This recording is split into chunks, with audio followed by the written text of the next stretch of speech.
Good morning, students. Welcome to your chemistry class. And today we are going to start our next chapter, that is chemical bonding. So, before doing that chapter, हम सबसे पहले देखेंगे कि chemical bonding बच्चे होता क्या है। बच्चे जब भी हम बात करते हैं ना बॉन्ड का मतलब क्या होता है। बॉन्ड एक फोर्स है जो दो एटम्स को पार्टिकल्स को एटम्स को इकट्ठे होल्ड करके रखती है। So that is called bond. So chemical bond क्या है। केमिकल बॉन्ड एक फोर्स है जो होल्ड करती है एटम्स को टुगेदर, पार्टिकल्स को टुगेदर, मॉलिक्यूल्स को together. That is called a chemical bond. ठीक है। अब केमिकल बॉन्ड बनता क्यों है, एटम्स कंबाइन क्यों करते हैं। एटम्स कंबाइन इसलिए करते हैं, देखो हमारे पास दो एटम्स कंबाइन करेंगे, उनके बीच में केमिकल बॉन्ड बनता है। और वो केमिकल बॉन्ड जो हो सकता है that may be a ionic bond और कोवलेंट बॉन्ड और the coordinate bond that you have done earlier in 10th standard. Ionic bond होता है आपके पास, कोवलेंट बॉन्ड होता है। They are all are types of chemical bonding. Coordinate bond होता है that we will study in this chapter कि coordinate bond बच्चे क्या होता है। ठीक है। तो कोवलेंट बॉन्डिंग है, आयनिक बॉन्डिंग है, कोऑर्डिनेट बॉन्डिंग है, आपके पास कोऑर्डिनेट बॉन्ड है। तो बेसिकली एटम्स आपस में कंबाइन क्यों करते हैं बच्चे, वो कंबाइन इसलिए करते हैं ताकि जो भी दो एटम्स कंबाइन करें हैं वो नोबल गैस कॉन्फ़िगरेशन एक्वायर कर सकें। नोबल गैस कॉन्फ़िगरेशन का मतलब होता है they can acquire stability acquire कर सकते हैं। तो केमिकल बॉन्डिंग है क्या, basically it is the force that holds atoms, ions और molecules together। ठीक है। जो इकट्ठा होल्ड कर सकता है एटम्स को, आयंस को, मॉलिक्यूल्स को। सो बेसिकली एटम्स कंबाइन करते हैं। कंबाइन करके उनका पर्पस क्या होता है, कंबाइनिंग करने का पर्पस होता है कि वो आपके पास nearest noble gas configuration acquire कर सकें। नोबल गैस कॉन्फ़िगरेशन इसलिए एक्वायर कर सकें क्योंकि पीरियोडिक टेबल में जो मोस्ट स्टेबल एलिमेंट्स हैं आपके पास वो कौन से हैं, जो आपके पास नोबल गैसेस हैं। ठीक है। मोस्ट स्टेबल एलिमेंट कौन से हैं, जिनमें आपके पास क्या है, नोबल गैसेस हैं, जिनकी स्टेबिलिटी जो आउटरमोस्ट शेल है वो कंप्लीट है। ठीक है। तो there is a one rule कि आप ये कह सकते हो कि एटम्स कंबाइन करते हैं वो नियरेस्ट नोबल गैस कॉन्फ़िगरेशन को एक्वायर करते हैं। तो इस रूल को बच्चे हम एक रूल कहते हैं that is called octet rule और डुप्लेट रूल।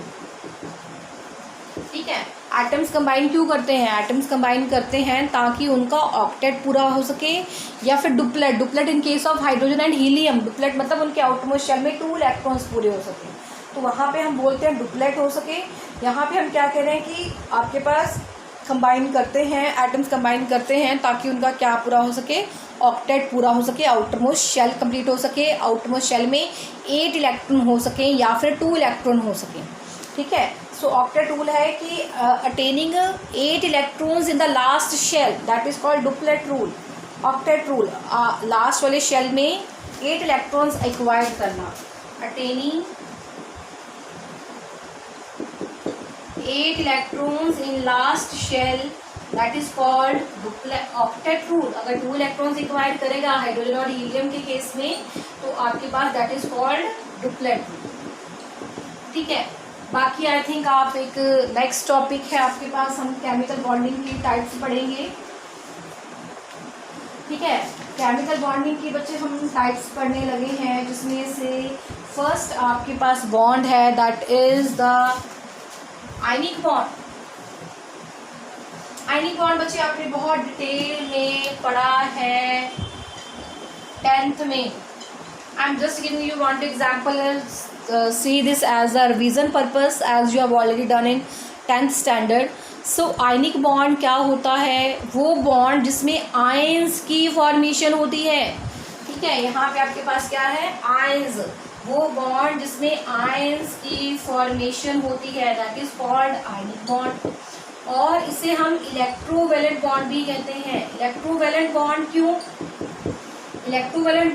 क्योंकि ये जो बॉन्ड बनता है ये वैलेंस इलेक्ट्रॉन को यूज करके बनता है।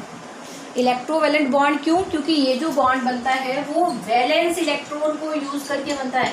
वैसे तो एटम के पास बहुत से इलेक्ट्रॉन्स होते हैं, बट बाहर जो लास्ट वाला शेल है, जो वैलेंस शेल में जो इलेक्ट्रॉन्स है उसको यूज़ करके जब बनता है, that is called electrovalent bond. ठीक है, अब आयनिक बॉन्ड में होता क्या है, बेसिकली ये किस तरह से है, ये आपको मैंने जनरल बताया है। आयनिक बॉन्ड में आयंस की फॉर्मेशन होती है। इसे इलेक्ट्रोवैलेंट बॉन्ड भी क्यों कहते हैं? क्योंकि यहाँ पे जो बॉन्ड बनता है वो किसकी हेल्प से बनता है? वैलेंस इलेक्ट्रॉन की हेल्प से बनता है। सो बेसिकली अगर हम बात करें आयनिक बॉन्ड होता क्या है, आयनिक बॉन्ड है क्या, आपके पास वो दो एटम है ए एंड बी। ए के पास बच्चे इलेक्ट्रॉन है, उसने अपने इलेक्ट्रॉन बी को दे दे। ठीक है, ए के पास इलेक्ट्रॉन है, वो अपना इलेक्ट्रॉन ट्रांसफर कर देगा बी को। ठीक है, तो वो ए से इलेक्ट्रॉन किस में आ गया? बी में आ। अब जिसने ट्रांसफर कर दिया, यहाँ पे आपके पास क्या हो रहा है? इलेक्ट्रॉन ट्रांसफर हो रहा है।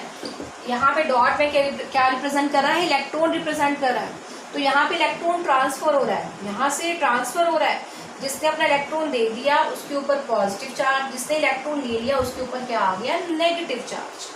अब पॉजिटिव नेगेटिव चार्ज का मतलब क्या हो गया? पॉजिटिव नेगेटिव चार्ज का मतलब होता है आयंस। आयंस क्या होते हैं?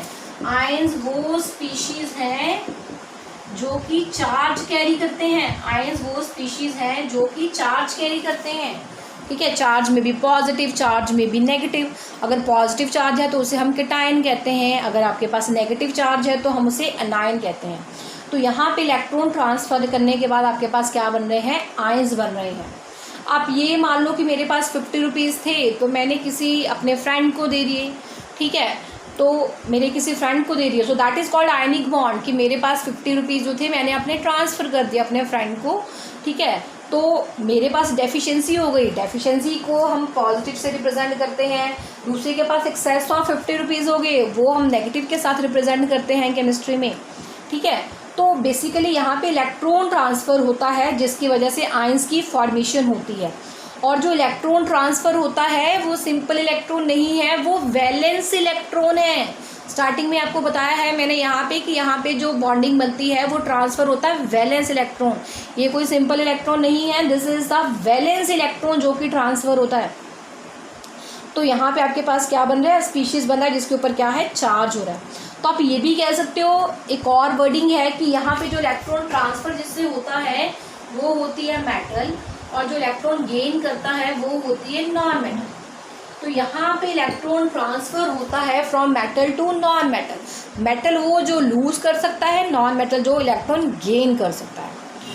So you can simply, the ionic bond is that bond in which electron transfer occur from metal to non-metal. ठीक है, इलेक्ट्रॉन ट्रांसफर, इलेक्ट्रॉन कौन सा ट्रांसफर हो रहा है? वैलेंस इलेक्ट्रॉन ट्रांसफर हो रहा है from metal to non metal. As a result ions are form, so this is called ionic bond. Electron transfer हो रहा है, आयंस की फॉर्मेशन हो रही है। इलेक्ट्रॉन ट्रांसफर जो हो रहा है वो वैलेंस इलेक्ट्रॉन है, और इलेक्ट्रॉन ट्रांसफर कहाँ से कहाँ तक हो रहा है? From metal to non metal transfer हो रहा है। So this is called ionic bond. So आप ये भी कह सकते हो कि आयनिक बॉन्ड एक फोर्स ऑफ अट्रैक्शन है, एक फोर्स है जो ऑपोजिट आयंस को इकट्ठे होल्ड करके रखती है। ठीक है, क्योंकि यहाँ पे आयंस की फॉर्मेशन हो रही है। तो अब कितनी सारी डेफिनेशन हम इसकी बना सकते हैं। सो बॉन्ड क्या होता है? एक फोर्स है। तो आयनिक बॉन्ड वो फोर्स है जो ऑपोजिट चार्ज आयन को होल्ड करके रखती है, that is called ionic bond. Now I am drawing the examples for that. ठीक है, आयनिक बॉन्ड फॉर्मेशन के लिए हम बच्चे एग्जाम्पल्स बना रहे हैं। आपने ऑलरेडी पढ़ी हुई है, हमने बनाना है NaCl। तो अगर हम NaCl का बच्चे बनाना चाहें, Na इज एटॉमिक नंबर 11, तो क्या बनेगा? ये 1s2 2s2 2p6 3s1। ठीक है, ये आपके पास 1 इलेक्ट्रॉन है सोडियम पे, this is 1 electron, this is it's valence electron. Cl के पास क्या है? 17 है, that is 1s2 2s2 2p6 3s2 3p5।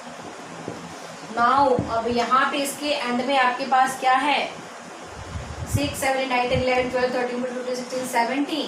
तो क्लोरीन के पास कितने हैं लास्ट में? 7 इलेक्ट्रॉन्स। हम इसको अलग से रिप्रेजेंट कर सकते हैं 1 2 3 4 5 6 7, ये भी इलेक्ट्रॉन है, ये भी इलेक्ट्रॉन है। तो बट मैंने ये शो करने के लिए कि ये Na के इलेक्ट्रॉन है, दूसरे जो है वो Cl के इलेक्ट्रॉन है, तो मैंने अलग बच्चे अलग सिंबल के साथ शो किए हैं। वो डॉट के साथ रिप्रेजेंट कर दिया, ये Cl के साथ रिप्रेजेंट कर दिया। अब यहाँ पे बेसिकली दो मेथड से हम ड्रॉ कर सकते हैं। एक मेथड तो आपके पास क्या है कि 1 2 3 4 5 6 7 इलेक्ट्रॉन यहाँ से यहाँ पे ट्रांसफर हो गए। तो ट्रांसफर होने के बाद यहाँ पे पॉजिटिव चार्ज बन गया, इसने इलेक्ट्रॉन ले लिया 1 2 3 4 5 6 7 8 ले लिया, इसके ऊपर कौन सा चार्ज आ गया, नेगेटिव चार्ज आ गया। This is one method. But जो हाई क्लासेस में आपके पास बच्चे मेथड यूज होगा वो मैं बता रही हूँ। अब आपके पास सोडियम में इलेक्ट्रॉन है, सोडियम अपना इलेक्ट्रॉन लूज कर सकता है, इसने अपना इलेक्ट्रॉन लूज कर दिया। लूज करने के बाद इसके ऊपर कौन सा चार्ज आ रहा है, पॉजिटिव चार्ज आ रहा है, Na पॉजिटिव बन गया। Na के पास एक इलेक्ट्रॉन था वैलेंस वाला, उसने अपना इलेक्ट्रॉन दे दिया, देने के बाद इसके ऊपर पॉजिटिव चार्ज आ जाएगा और ये इलेक्ट्रॉन आ जाएगा। अब ये इलेक्ट्रॉन कौन ले लेगा, ये इलेक्ट्रॉन ले लेगा Cl, ठीक है। Cl ने ये इलेक्ट्रॉन ले लिया, लेने के बाद इसके ऊपर कौन सा चार्ज आ जाएगा, Cl नेगेटिव, ठीक है। तो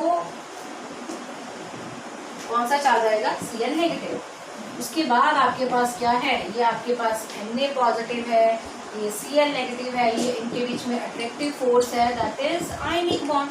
दिस इज आयनिक बॉन्ड। अब यहाँ पे सोडियम के पास जो वैलेंस इलेक्ट्रॉन था वो 1 था, वो उसने दे दिया, सोडियम ने दे दिया। तो जो सोडियम ने दिया वो क्लोरीन ने ले लिया, लेने के बाद इसके पास Cl नेगेटिव हो गया। अब पॉजिटिव और नेगेटिव के बीच में जो इंटरेक्शन है that is the ionic bond. We can show one more example for that. There are number of examples, but I am drawing only 2 examples. You can do more yourself. हम MgO के case में बनाना चाहते हैं, तो Mg is atomic number 12, 1s2, 2s2, 2p6, 3s2. Oxygen की बात करें atomic number 8, 1s2, 2s2, 4। अब ये इसके 2 इलेक्ट्रॉन्स हैं आपके पास, ऑक्सीजन के कितने हैं 6, 1 2 3 4 5 6। ये अब 2 दे सकता है, ये 2 ले सकता है, क्योंकि हमने हर किसी के 8 इलेक्ट्रॉन्स पूरे करने होते हैं, ठीक है। तो इसकी वैलेंसी 2 है, तो ये 2 ले सकता है। मैग्नीशियम 2 दे सकता है, तो उसके पास स्टेबिलिटी आ जाएगी। मैग्नीशियम इसको अपने 2 इलेक्ट्रॉन बच्चे दे देगा, तो इसके पास क्या बन जाएगा, ये इलेक्ट्रॉन डेफिशिएंट हो जाएगा, 2 पॉजिटिव। ऑक्सीजन ने 2 ले लिए, इसके ऊपर 2 नेगेटिव हो गया, ठीक है। आप ऐसे बना सकते हो। दूसरा मेथड मैंने आपको ऑलरेडी बताया है कैसे, कि आपके पास Mg है, Mg 2 इलेक्ट्रॉन दे सकता है, देने के बाद ये बन जाएगा Mg2 पॉजिटिव, इलेक्ट्रॉन डेफिशिएंट हो गया क्योंकि इसने 2 इलेक्ट्रॉन दे दिए। ऑक्सीजन ने वही 2 इलेक्ट्रॉन ले लिए, लेने के बाद वो क्या बन गया, O2 नेगेटिव। तो Mg2 पॉजिटिव और O2 नेगेटिव में जो अट्रैक्टिव फोर्स बनी that is the ionic bond, ठीक है बच्चे। ओके बेटा, next we will do in our next lecture. Bye.